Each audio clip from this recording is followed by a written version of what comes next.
Good morning, dear student. Myself Karan Singh, Assistant Professor Pahalwan Guruddin College of Science and Technology, Panari, Lalitpur. Today we are discuss about heat transfer, which is the topic of pharmaceutical engineering. Let's start. What is heat transfer? As we know that heat transfer नाम से ही पता चल रहा है कि heat का transfer होना. Heat is transfer one medium to another medium is called heat transfer. जैसे कि अगर हम एक एग्जांपल माने, ये कोई रॉड है, क्या है ये? आयरन की कोई रॉड है. अगर इसमें हम कोई लाइट या हीट दे रहे हैं, ठीक है, तो इसमें क्या हो रहा है, कोई भी मॉलिक्यूल्स है, हीट मॉलिक्यूल्स जो है इसके कांटेक्ट में आके इस प्लेस से जाके इस प्लेस तक क्या हो रहा है, मूव कर रहा है. दैट मीन्स कि जो यहाँ से हीट आ रही है, हीट आयरन की रॉड में क्या हो रहा है, ट्रांसफर हो रहा है, और वन प्लेस से हीट कहाँ जा रही है, अनदर प्लेस तक. तो ये क्या है, हमारा हीट ट्रांसफर. जैसे कि हम कह सकते हैं कि हमें कहीं जाना है, ठीक है, तो हमें यहाँ से मूव करके जाना होगा, मतलब कि हम एक जगह से दूसरी जगह जा रहे हैं, मतलब कि ट्रांसफर हो रहा है. उसी तरीके से हीट का ट्रांसफर होना ही क्या कहलाता है, हीट ट्रांसफर. ठीक है, हीट ट्रांसफर जो है हमारे 3 मैकेनिज्म पर वर्क करता है.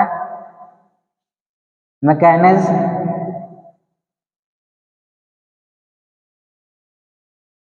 ऑफ हीट ट्रांसफर 3 स्टेप में होता है.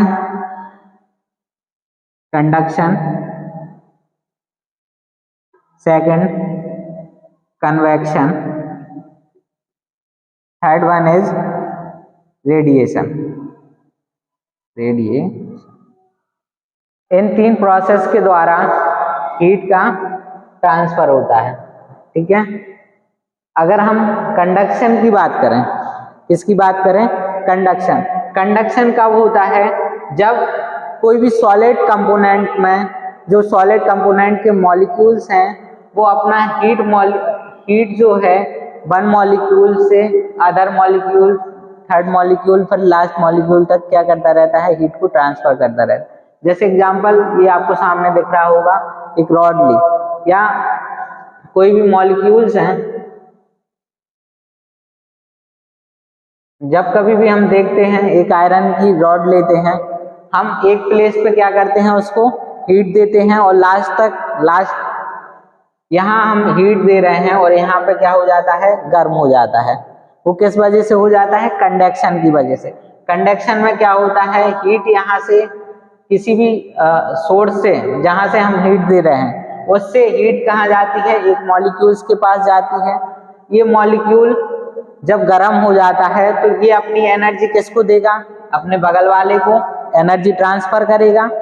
उसी तरीके से जब सेकंड वाला गर्म हो जाएगा तो फिर वो क्या करेगा, हीट अपनी ट्रांसफर करेगा. इसी प्रोसेस के दौरान ये क्या होता है, लास्ट तक अपनी हीट को ट्रांसफर करता रहता है. ये प्रोसेस क्या कहलाती है, किसी सॉलिड कंपोनेंट में अगर हम हीट का ट्रांसफर कर रहे हैं तो वो क्या कहलाता है, किस प्रोसेस के द्वारा, कंडक्शन के द्वारा.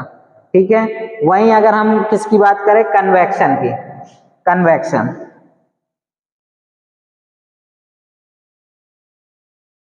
कन्वेक्शन का अगर हम एग्जांपल माने, कोई भी वेसल्स है, ठीक है, वेसल में क्या है, वाटर फिल है, क्या है, वाटर फिल किया हुआ है. ठीक है, अगर हम इसको हीट दे रहे हैं, ठीक है, क्या दे रहे हैं, इसको हम हीट दे रहे हैं, तो इसमें क्या होता है, पार्टिकल्स मूव करते रहते हैं. यहाँ हीट दी, हीट से हीट ट्रांसफर हुई कहाँ, लोअर मॉलिक्यूल्स के पास. वाटर के लोअर मॉलिक्यूल्स के पास क्या हुई, हीट गई, हीट उसको मिली, तो ये क्या करेगा, मूवमेंट करने लगेगा. क्या करने लगेगा, मूवमेंट. इसमें क्या होता है, रिप्लेसमेंट होता है. हॉट मॉलिक्यूल्स का कोल्ड मॉलिक्यूल्स के साथ रिप्लेसमेंट होता है. जहां पे ठंडी मॉलिक्यूल्स हैं वो ट्रांसफर होकर नीचे की ओर आएंगे, यहाँ मॉलिक्यूल्स गर्म होते जाएंगे और ऊपर की ओर मूव करते जाएंगे. फिर ऊपर अगर कोई मॉलिक्यूल क्या हो गया, गर्म मॉलिक्यूल्स ऊपर चले जाते हैं और ठंडे वाले मॉलिक्यूल्स जो हैं कोल्ड मॉलिक्यूल्स नीचे की ओर मूवमेंट। इसी प्रोसेस ये प्रोसेस जो है अप्स एंड डाउन वाली प्रोसेस कंटिन्यूअस चलती रहती है। इसको क्या बोलते हैं हम? कन्वेक्शन। क्या बोलते हैं? कन्वेक्शन। कोई भी लिक्विड मॉलिक्यूल्स, कोई भी गैसेस मॉलिक्यूल्स अगर है तो उसमें क्या होता है? कन्वेक्शन प्रोसेस होती रहती है। अगर हम बात करें थर्ड मैकेनिज्म की तो वो क्या है हमारी? रेडिएशन।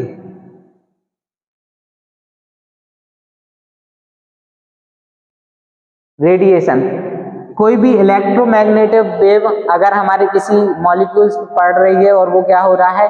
हीट हो रहा है।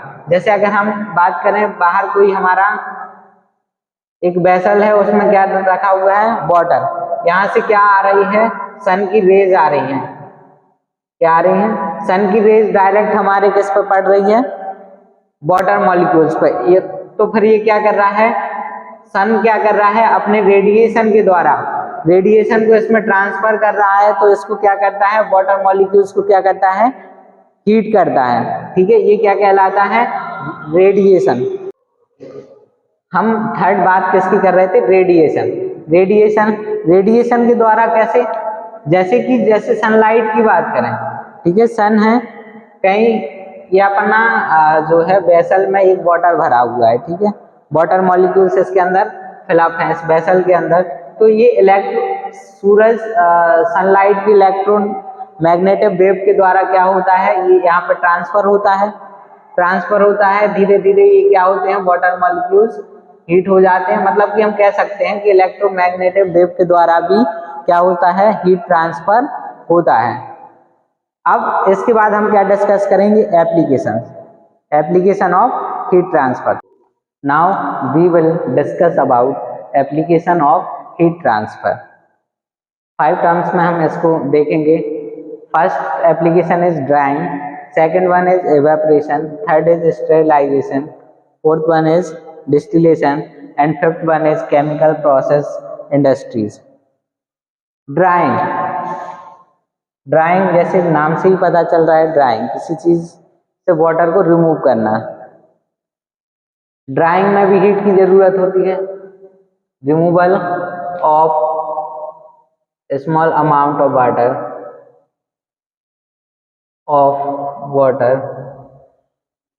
with the help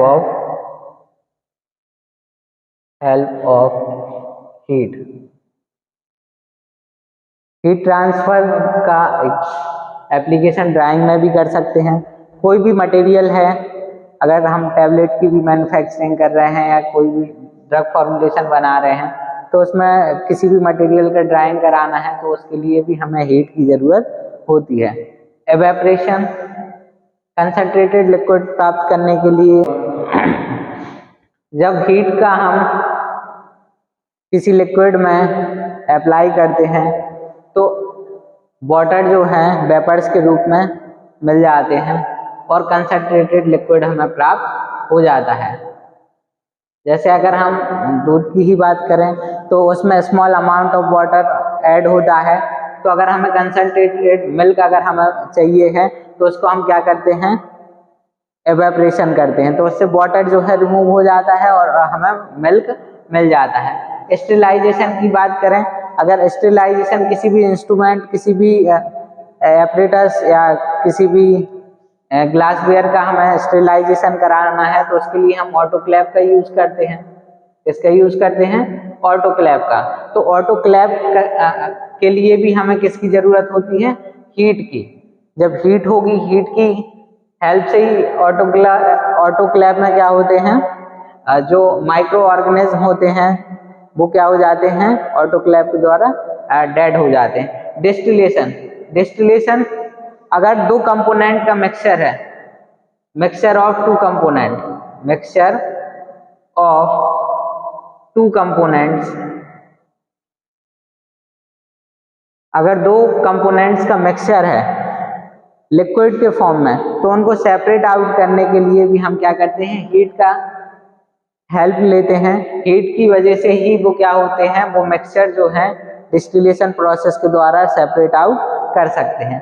chemical process industries, बहुत सारे ऐसे केमिकल्स प्रोसेस होते हैं जिसमें कि इंडस्ट्री में हीट की जरूरत होती है। जैसे अगर हम इनको भी कहें कि ड्राइंग, इवेपोरेशन, स्टेरिलाइजेशन, डिस्टिलेशन, ये सब भी केमिकल प्रोसेस इंडस्ट्रीज के ही पार्ट्स हैं। फिर हम इसमें जो है फॉरियर लॉ की नेक्स्ट क्लास में हम बात करेंगे। Thank you.